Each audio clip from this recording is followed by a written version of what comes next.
欢迎收听这一次的资讯整理。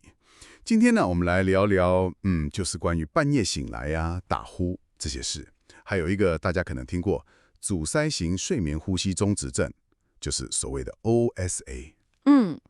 对，我们想从你提供的这些资料里帮大家看看，哪些状况算正常，哪些可能真的需要注意一下，是不是健康的警讯了？那我们先从半夜醒来开始聊好了。其实偶尔醒来好像是蛮正常的。对，是正常的，不用太紧张。我们一个晚上睡7-8个小时嘛，大概会经过3到5个睡眠周期。那在周期转换的时候，醒来个2-3次、4次，其实很常见，可能只是翻个身，或是外面有点声音。通常这种醒来很短暂，隔天根本不记得，也不太影响精神啦。了解，所以这种一下子醒来又睡着的就还好。对，但是资料里面也特别提醒，要注意的是那种异常的清醒。异常的情形，比如说你发现，醒来的次数好像变多了，或者每次醒来都拖很久才睡着，甚至醒来之后就很难再入睡，然后白天就超级累，精神很差。白天很没精神。对，这种时候可能就不只是单纯的周期转换了。那这种比较困扰的夜间清醒，可能的原因有哪些啊？资料里好像有提到几个重点。有那个心理压力啦、焦虑、忧郁，这些都蛮常见的。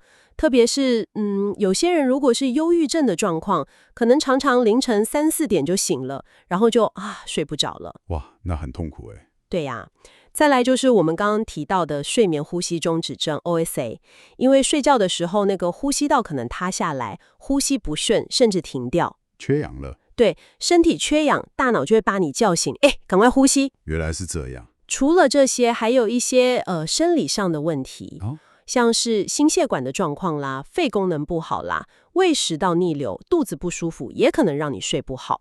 还有像是有些人脚会不自觉一直动，那个叫周期性肢体抽动。或者就是单纯晚上一直想尿尿，夜间频尿也会一直起来嘛。了解。哇，原因还真不少哎。好，那既然提到 OSA， 这个常常跟打呼连在一起，对不对？没错。但资料也说，不是打呼就一定是 OSA 吼。对，这个很重要，一定要分清楚。单纯打呼那个声音通常比较规律，比较有节奏。虽然可能很大声，吵到旁边的人，但是他的呼吸是顺畅的，一直都有在呼吸。好，那 OSA 的打呼呢？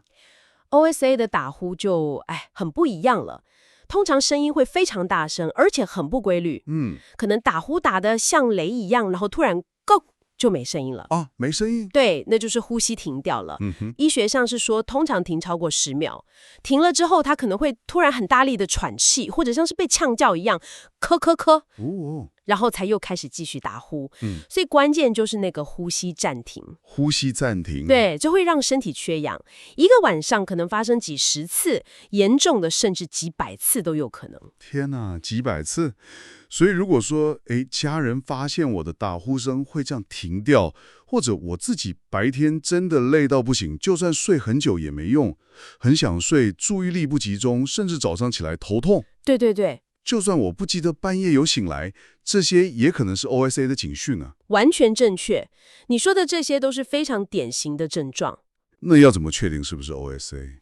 要确诊的话，标准的方法是做一个睡眠多项生理诊查，就是 PSG 啦。PSG 听起来很专业。对，基本上就是去睡眠中心睡一个晚上，他们会在你身上贴很多感应器，测你的脑波、眼睛怎么动、肌肉张力、心跳、血氧，还有呼吸气流跟胸腹运动，看得很详细。哇，监测这么多项目。对，检查完有一个报告，里面会有个指数叫 AHI。呼吸中止低通气指数，简单说就是算你1个小时平均呼吸停止或变得很浅的次数。如果 AHI 小于5，那算正常；5到15是轻度，15到30中度，超过30就是重度 OSA 了。了解，用数字来看严重程度。对，啊，另外现在也有比较简单的，像是在家里可以做的监测血氧的，叫 ODI。看你睡觉时血氧掉多少，这个可以当初步筛检参考，但最准的还是要去医院做 PSG 啦。听起来这个 OSA 影响好像不只是睡不好，资料里面一直提到它对心血管的冲击。没错，你抓到重点了。这是 OSA 最容易被忽略，但其实非常严重的一环。它不只是影响睡眠而已，很多心血管疾病它都是背后的推手。像是什么？像是高血压，尤其是那种吃很多药都降不太下来的顽固型高血压，很多都跟 OSA 有关。还有得心房颤动的风险 ，OSA 患者可能是一般人的2.5倍哦。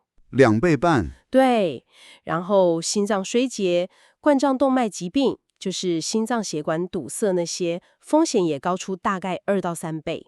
哇，甚至中风风险也高很多，特别是那种睡醒时发生中风的，风险可能高到6倍。6倍，这数字真的有点吓人哎。是啊，你想想看，整个晚上身体一直反复缺氧，心脏血管要承受多大的压力啊？就像引擎一直熄火又发动，很伤的。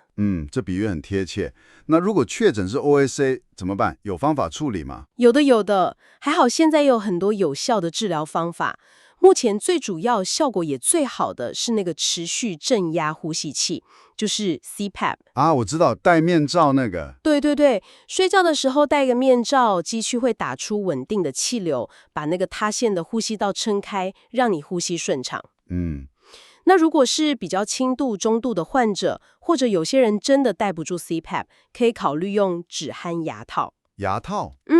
它是一种口腔矫正器，戴在嘴巴里，可以把下巴往前拉一点点，这样后面的呼吸道空间就会变大。哦，还有这种方法，资料好像也一直强调减重。对，减重超级重要，因为肥胖，特别是脖子比较粗短，是 OSA 非常非常主要的风险因子。像资料有提到，男性脖围如果大于38公分，女性大于35公分，风险就比较高。体重降下来，很多人的 OSA 状况会改善非常多，有些人甚至可能就好了，容结构有明显问题，那也许可以考虑手术。当然，生活习惯调整也很重要啦，像是睡前不要喝酒啊，不要乱吃安眠药、镇静剂那些。好的，那我们来快速总结一下今天从这些资料里看到的东西。偶尔半夜醒来，其实是正常的，但如果很常醒，醒很久，白天又超累，那就要注意了。没错。然后打呼本身不一定有问题，但如果呼声怪怪的，会停掉，有观察到呼吸暂停，加上白天很疲倦，那可能就是 OSA 了。对的。